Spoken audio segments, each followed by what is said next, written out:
je voudrais ensemble, moi y compris, nous interpeller sur notre manière d'assumer la tâche du bon pasteur.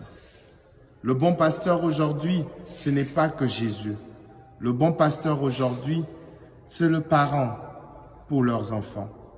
C'est l'époux pour son épouse, l'épouse pour son époux, le prêtre, le pasteur pour ses ouailles. Oui, frères et sœurs, l'aîné pour ce cadet. Tous nous pouvons jouer ce rôle du bon pasteur. Jésus nous a donné l'exemple, nous devons le suivre. Il m'arrive deux fois de me rendre dans certaines familles où quand vous entrez, papa est en difficulté de vous présenter tous ses enfants en ordre établi, en commençant par l'aîné jusqu'au cadet. Et généralement, ce sont toujours les mamans qui le font. Nous avons des papas qui ne connaissent même plus les dates de naissance de leurs enfants et qui de fois s'embrouillent sur leur nom et ils ignorent même leur niveau de classe, même à l'université, parce qu'ils pensent qu'être bon pasteur, c'est donner de l'argent aux enfants, c'est le nourrir, c'est leur donner de voyages en Europe, c'est leur acheter des voitures. Non. Jésus dit, je donne ma vie pour mes brebis.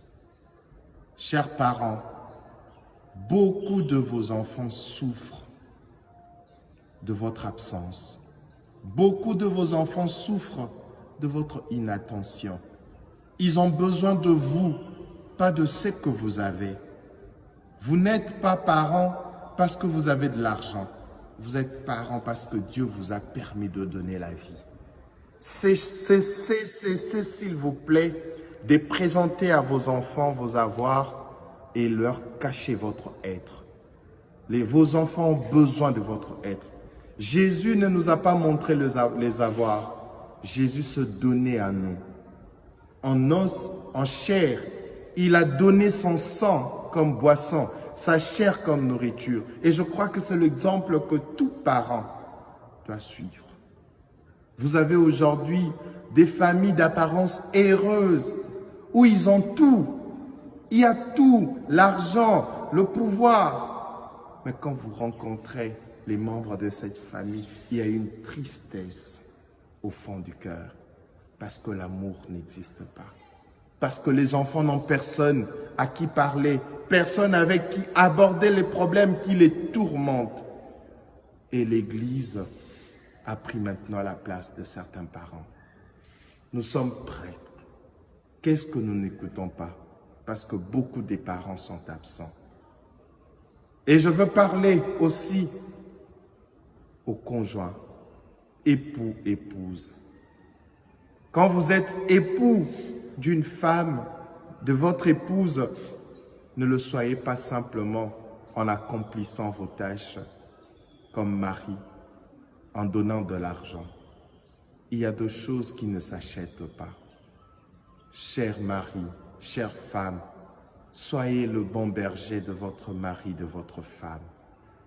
Et nous prêtres, nous qui chaque jour prêchons la parole de Dieu, nous ne sommes pas de loups pour nos fidèles. Arrêtons d'utiliser les fidèles pour nos propres besoins, pour nos propres désirs. Dieu nous a établis comme prêtres pour que nous prêchions la parole, pour que nous montrions le chemin et non pas pour que nous nous servions de nos fidèles pour assouvir notre faim. Que le Seigneur prenne en pitié tous ceux qui n'ont pas encore compris. Que le Seigneur nous pardonne et qu'il nous interpelle vivement pour que chacun revienne sur le bon chemin. Vous qui êtes autorité dans ce pays, autorité politique, administrative, militaire, vous avez une responsabilité. Vous êtes aussi des bons pasteurs. Sachez que chaque vie du Congolais qui se dilapide comme ça, Dieu vous en demandera compte. Vous êtes bons pasteurs pour que les gens cessent de mourir inutilement. Vous êtes là comme bons pasteurs pour que vous évitiez à ceux qui sont faibles d'être piétinés, écrasés. Vous êtes là pour garantir la vie à tout le monde. C'est pour cela que Dieu vous a donné cette parcelle d'autorité. Vous qui êtes chef militaire, ne prenez pas le plaisir à verser le sang.